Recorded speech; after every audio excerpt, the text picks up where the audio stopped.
휴일인 오늘도 한낮에는 기온이 다소 오르는 등 늦더위가 여전하겠습니다. 특히 잠잠했었던 중국발 미세먼지까지 기생을 부리겠는데요. 한편 미국은 허리케인 하비에 이어 어마가 강타하면서 또다시 비상에 걸렸습니다. 자세한 날씨 전망과 함께 허리케인 소식까지 알아보겠습니다. 김재훈 기상 전문 기자 나와 있습니다. 어서 오세요. 안녕하세요. 먼저 휴일 날씨부터 알아보겠습니다. 어제는 비 소식은 없었지만 수도권에는 미세먼지가 끼면서 조금 답답하기도 했었는데요. 오늘 날씨는 어떻습니까? 네, 지난 주말에는 청명한 가을 하늘이 드러나면서 좀 나들이하기도 좋았고 또 무엇보다도 공기가 상쾌해서 좀 좋았는데요. 그런데 어제 이번 주말은 좀 답답합니다. 네. 잠잠했었던 미세먼지가 날아와서 눈과 코를 좀 답답하게 하고 또 시야도 뿌옇게 만들고 있습니다.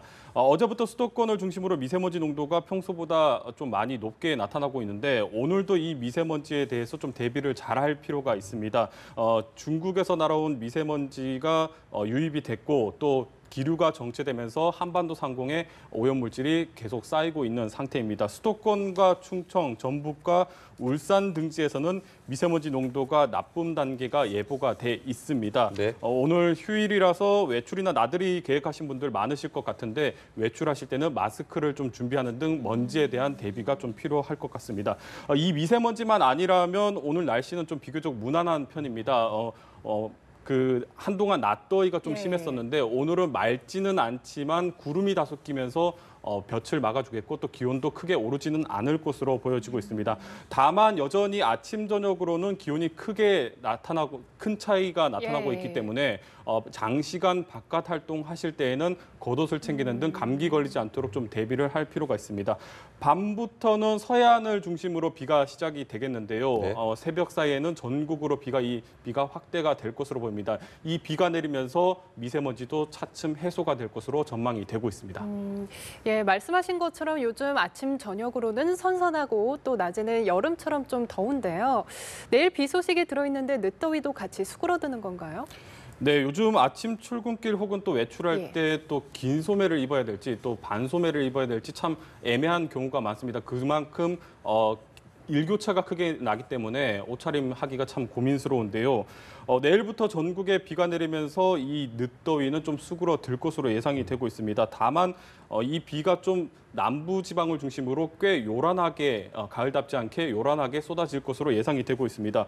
먼저 남부 지방과 충청 지방으로는 30에서 80mm의 제법 많은 비가 예고돼 있고 특히 남해안과 지리산 부근으로는 150mm 이상의 큰 비가 쏟아질 것으로 예상이 되고 있습니다. 돌풍과 벼락을 동반하고 새벽 사이에는 시간당 30mm 이상의 집중호우가 쏟아지는 곳도 있을 것으로 보여서 비 피해가 없도록 대비를 잘 할 필요가 있겠습니다. 그 밖에 경기 남부와 충청 강원 지역으로는 20에서 60mm, 수도권과 중북부 지방으로는 10에서 40mm의 비가 예보가 돼 있습니다. 이번 비는 내일 밤이면 대부분 지역에서 그칠 것으로 예상이 되고 있습니다. 비가 그친 뒤에는 일시적으로 기온이 오르기는 하겠지만 주 후반으로 갈수록 기온이 점차 낮아지면서 늦더위의 기세는 차츰 꺾일 것으로 예상이 되고 있습니다. 이후에는 날씨도 굉장히 맑을 것으로 보이고 앞서 전해드렸듯이 미세먼지도 해소될 것으로 보여서 전형적인 청명한 가을 날씨 만끽하기 좋을 것으로 예상이 되고 있습니다. 네, 한편 미국에서는 지난주 허리케인 하비가 휴스턴을 강타해 많은 피해를 입혔었는데요. 또 일주일 만에 더 강력한 허리케인이 미국으로 북상하고 있습니다. 현재 상황은 어떻습니까? 네, 지난주 허리케인 하비가 미국을 강타하면서 굉장히 많은 피해를 입혔고 일주일 만에 허리케인 어마가 북상을 하면서 미국을 또다시 초비상이 걸린 상태입니다. 이 어마가 지나간 카리브해 섬들은 쑥대밭이 됐다 이런 표현을 쓸 정도로 엄청난 피해를 입은 상태입니다. 현재 이 허리케인 어마는 쿠바를 지나서 미국 플로리다주를 향하고 있는데 쿠바에 상륙할 당시에 4등급에서 5등급으로 세력이 강화됐다가 다행히도 지금은 3등급으로 좀 세력이 약해진 상태입니다. 하지만 여전히 시속 200km의 강한 비바람을 동반하고 있기 때문에 아주 강력한 세력의 허리케인이라고 보시면 될 것 같습니다. 미국 국립 허리케인 센터에 따르면 앞으로 이 어마는 북서진하면서 현지 시간 10일 오전쯤에 플로리다주에 상륙을 할 것으로 예상이 되고 있습니다. 이후에는 플로리다주를 거쳐서 조지아나 사우스캐롤라이나까지 영향을 줄 것으로 현지 기상 당국에서 예측을 하고 있는 상태이고 이에 따라서 플로리다주에서는 600여만 명이 대피령에 내려졌고 또 예. 조지아와 사우스캐롤라이나에는 역시 비상사태가 선포된 상태입니다. 한편 대서양에서는 이 허리케인 어마와 함께 두 개의 허리케인이 더 발생을 해서 북상을 했었는데요. 네. 하나는 허리케인 호세로 4등급의 위력을 가진 채로 북상을 하고 있습니다. 이 문제는 이 어마가 휩쓸고 간 카리브해 섬 지역으로 다시 한번 이 허리케인 호세가 북상을 할 것으로 보여지면서 이들 지역에서는 2차 피해가 우려되는 상황이고 네. 나머지 하나인 허리케인 카티아의 경우는 열대 저압부로 약화가 되긴 했지만 지난 금요일에 8.1의 강진이 발생한 멕시코 쪽으로 이 예. 열대 폭풍이 북상을 하면서 이들 지역도 추가 피해가 우려되고 있는 상황입니다. 역대 가장 강력한 태풍이다, 허리케인이다 이렇게 보도가 되고 있는데요. 실제로 카리브해 지역은 엄청난 피해를 입었다고요. 네, 먼저 허리케인과 태풍이 좀 어떤 차이를 가지고 예. 있는지 좀 설명을 드리자면 기상학적인 현상으로는 두 개 다 열대 폭풍, 그러니까 예. 똑같은 현상입니다. 네. 대서양에서 발생을 하면 허리케인, 태평양에서 발생하면 태풍, 그리고 인도양에서 발생하면 사이클론, 그러니까 발생하는 지역에 따라서 예. 명칭만 다른 것입니다. 그래서 이 태풍과 허리케인은 많은 비를 뿌리기도 하지만 무엇보다 바람 피해가 상당히 크게 나타나는 게 특징입니다. 초속 30m만 돼도 전신주나 가로등 그리고 신호등 같은 것들이 쓰러질 수 있는 상태이고 지금 그래픽으로 나가고 있는데 초속 40m만 돼도 예. 지붕이 날아가고 달리는 기차가 태풍 바람에 의해서 탈선이 될 수 있는 아주 강력한 위력을 가지고 있습니다. 네. 어마가 최전성기에 이르렀을 때 풍속이 시속 300km, 그러니까 예. 초속으로 환산을 하면 초속 70m에서 80m 정도 되는데 사실 어느 정도인지 좀 체감이 잘 안 되는 예. 부분인데 KTX가 가장 빨리 달리는 구간에서 속력이 시속 한 300km 정도 됩니다. 예. 그러니까 KTX가 가장 빨리 달릴 예. 때의 속력으로 바람이 몰아친다. 뭐 이렇게 생각하시면 좀 이해가 될 것 같습니다. 네.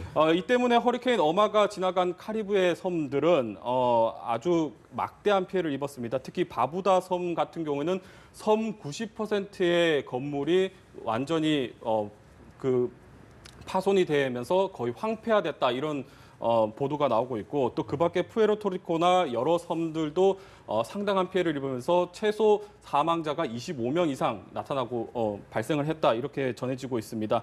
앞으로 피해는 더 늘어날 것으로 예상이 되고 있고 또 많은 전문가들이 이 허리케인 어마가 따뜻한 바다를 지나면서 세력을 키웠다 이런 얘기가 나오고 있습니다. 지구 온난화와 직접적으로 연결을 시키기에는 좀 아직은 좀 검증이 덜 된 부분이 있지만 다만 대부분의 전문가들은 앞으로 이 상태로 바다가 뜨거운 상태로 유지가 됐을 경우에는 이 이른바 괴물 허리케인이라는 예. 어마보다도 더 강력한 허리케인이 발생할 수 있다고 경고하고 있습니다. 네, 이렇게 미국은 허리케인이 연일 강타하고 있고 반면 한반도는 아직 태풍 영향에서 벗어나 있는데 앞으로는 어떻습니까? 네, 여름은 끝이 났지만 태풍의 계절은 아직 끝이 네. 나지 않았다. 이렇게 설명을 드리는 게 좋을 것 같습니다. 먼저 지금도 태평양에서 태풍이 발생을 해서 활동을 하고 있는데요. 어제 제18호 태풍 탈림이 발생을 했습니다. 네. 참고로 이 탈림은 필리핀에서 제출한 이름으로 가장자리를 뜻한다고 합니다. 이 탈림은 앞으로 필리핀 북동쪽 해상을 지나서 아마 주 후반쯤에는 대만을 향할 것으로 예상이 되고 있습니다. 따라서 한반도는 태풍의 영향은 받지 않을 것으로 보여지는데 그렇다고 해서 우리나라가 이제 9월이고 10월이니까 네. 태풍에 대해서 좀 대비를 안 해도 되는 게 아니냐 이렇게 생각하실 수도 있지만 사실 가을 태풍이 여름 태풍보다 훨씬 더 무서운 경우가 많았습니다. 실제로 통계적으로 봤을 때 우리나라의 역대 가장 많은 피해를 안긴 태풍 5개 중에 4개가 가을에 발생해서 영향을 준 태풍들입니다. 네. 실제로 지난해 10월 같은 경우에도 태풍 차바가 울산에 북상하면서 막대한 피해를 안긴 경우가 있습니다. 앞서 태풍 허리케인을 설명하면서 따뜻한 바다 위에서 세력이 강해졌다 이렇게 얘기를 드렸는데 네.